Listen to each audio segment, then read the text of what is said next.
Bonjour tout le monde, vous êtes bien sur Xav Tesla. Aujourd'hui, vidéo protection d'intérieur de voiture. Comme vous le savez, j'ai reçu une nouvelle voiture et j'ai des enfants, donc il faut protéger tout ça. Alors un des éléments qui s'abîme le plus dans la voiture, je trouve, c'est la boîte à gants. Même en faisant très attention, elle se raye facilement. Il suffit qu'un passager ait un sac sur ses genoux, ce genre de choses, et ça peut vite partir en sucette.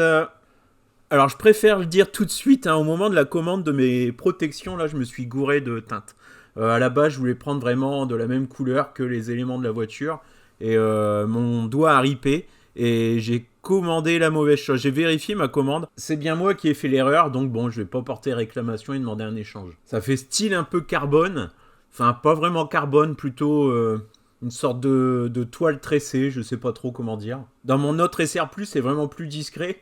Bon, là, je vais faire avec, et puis si ça me plaît pas, à un moment donné, je pourrais changer. Ce sont que des protections à 15 euros, c'est pas le bout du monde. Ça se colle et ça se place super bien. Ça, y a pas de souci. Si c'est collé de travers, on peut décoller et remettre. Ça pardonne bien les erreurs de pose. Puis sur mon autre SR+, ça va presque faire 2 ans que c'est en place. Ça bouge pas, ça tient bien dans le temps aussi. Bon, j'avais un autre choix aussi. C'était soit d'engueuler sans arrêt les enfants. À l'usure, je dirais qu'ils m'ont eu. Ensuite, j'aurais pu aussi leur couper les jambes, mais bon, je préfère cette solution-là à 15 euros. Et puis honnêtement, il n'y a pas que les enfants. Quand je vois l'état de ma portière aussi, bon, faut dire que j'ai les petits cailloux blancs au sol qui aiment bien mettre une petite fine couche de poussière blanche sur les chaussures. J'allais oublier, il y a une autre solution sinon, c'est les portes automatiques. Steph en a fait un tuto, mais perso, j'en ai pas le courage. C'est vraiment rigolo, j'ai vraiment pas l'impression d'ouvrir ma porte avec ma chaussure, ni même mes enfants, mais pourtant il y a souvent des traces à cet endroit-là. Ouais, j'enlève légèrement le joint pour que ça soit mieux posé. Sinon, je pense que c'est pas forcément obligatoire. On peut simplement glisser l'autocollant par en dessous, mais ça sera mieux si j'enlève le joint puis que je le remets. Honnêtement, ça se met super facilement. Vous pouvez me croire parce que bon, je suis pas forcément très doué, surtout quand il s'agit de s'appliquer. Euh, S'appliquer, avoir un résultat propre et net et moi, ça fait deux quand même généralement.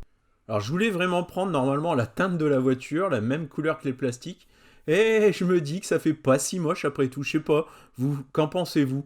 Ça fait, bon, ça passe ou ça passe pas? Cette voiture, je vais la laisser à peu près dans son état d'origine. Je vais pas y mettre plein d'accessoires. Ça va surtout être des accessoires de protection. Ça sera pas la voiture tuning, bien que là, il commence à y en avoir un air sans le vouloir.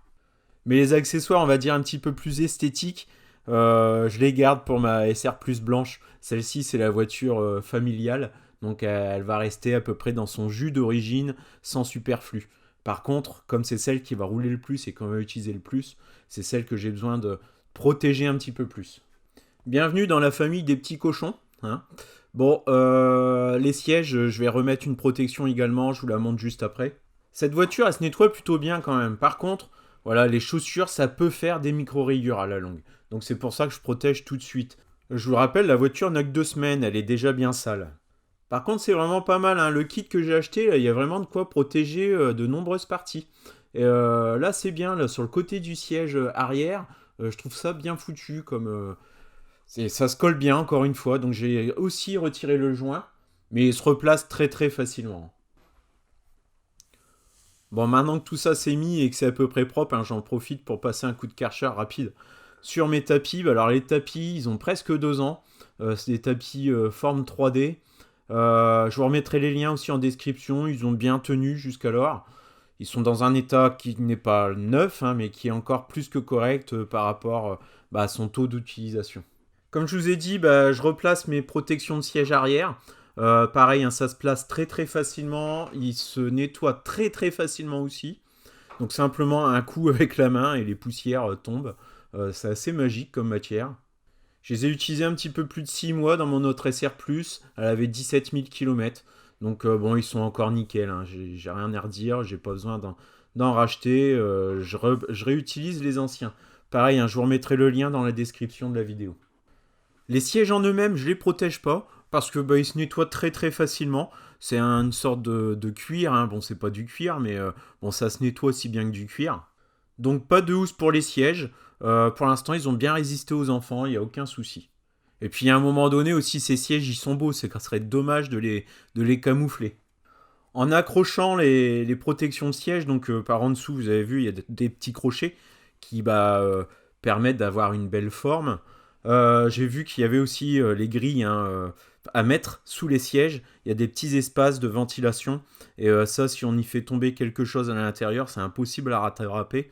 Et c'est des bruits mobiliers que vous pouvez avoir pendant toute la durée de vie du véhicule, hein, puisque ça va aller se loger entre le châssis et la batterie, il me semble. J'ai un abonné qui m'avait demandé comment aller récupérer des tic-tac que sa fille avait fait tomber dedans. Je lui ai dit désolé, ta voiture, sans arrêt, ça fera tic-tac à chaque virage. Donc ces petites grilles de protection indispensables pour moi, surtout lorsqu'on a des enfants à l'arrière. Sur mon autre SR+, j'ai eu du mal un petit peu à les mettre, il fallait les glisser à l'intérieur puis vraiment les bloquer. Là, c'est simplement des autocollants, donc on les pose dessus, ça colle, on n'en parle plus. Bon, voilà, me voilà un petit peu plus rassuré. Quelques protections de mise, donc j'ai remis mes anciens tapis. Protection des coques de siège pour l'avant, pour les petits pieds des petits enfants à l'arrière. Ces films de protection collés un petit peu partout, sur les portières, boîte à gants, seuil de porte. Je suis plutôt satisfait du rendu. En réel, non, ça le fait. J'avais peur un petit peu de la couleur. Bon, après, vous n'êtes pas obligé de prendre celle-ci non plus, hein. Il y a plusieurs vendeurs qui en proposent de différents coloris, dont un, comme sur mon ancienne SR+, qui se rapproche de la couleur de la voiture. Alors j'ai oublié un truc dans le coffre, hein. Sur mon ancienne voiture, j'avais une protection de seuil de coffre. Je les ai récupérés. Je les ai simplement décollés. Ça n'a pas fait de traces sur les anciens plastiques. Au moins, j'ai rendu un véhicule avec des plastiques nickel à cet endroit-là. Sur le côté, vous avez vu aussi, j'ai remis à gauche du coffre le petit séparateur, hein, qui me permet d'avoir une bouteille de 3 objets sans que ça tombe dans le coffre. Donc ça, c'est pareil, ça coûte 10 €, mais c'est pratique. Je replace les seuils de coffre. J'ai pas remis de troisième. Ça a l'air de le faire, ça tient. Puis ensuite, c'est pas non plus des pièces qui sont très très sollicitées. Donc si ça se barre, j'en remettrai. Puis sinon, je pense que ça va rester comme ça. J'espère que cette courte vidéo vous aura plu. Enfin, c'est une vidéo accessoire, hein, donc je m'attends pas non plus à des miracles, hein. Ça plaît pas toujours, mais ça peut être utile pour ceux qui viennent d'acquérir une Model 3. J'essaierai de vous trouver une référence équivalente sur Amazon, hein, pour ceux qui sont un petit peu allergiques à AliExpress. Dans cette vidéo, en tout cas, je me suis pas égaré, hein. J'aurais pu vous parler de la conclusion de la dernière vidéo de Villebrequin, qui m'a mis hors de moi. C'est simple, je suis désabonné de Villebrequin. Bon, passons. J'ai aussi mis dans ma console centrale là, un petit bac de rangement, donc j'avais déjà dans l'autre véhicule. Ah, et j'ai oublié de remettre mes pédales. Bon, ça, je vais les remettre quand même. Ça sera juste la petite touche tuning. Non, mais ça protège aussi simplement la pédale d'accélérateur. Je la trouve très fine et en très plastique, pas terrible. Donc, j'aurais l'impression d'avoir quand même un truc un petit peu plus épais sous le pied. Bon, allez. Je vous dis à bientôt. Peut-être qu'on se croisera physiquement d'ailleurs au Gigatelier. N'hésitez pas à me faire coucou, hein, si vous y allez. Et maintenant que ma voiture est protégée, c'est bon, je peux faire le gros dégueulasse. Je plaisante, c'est pour la vidéo.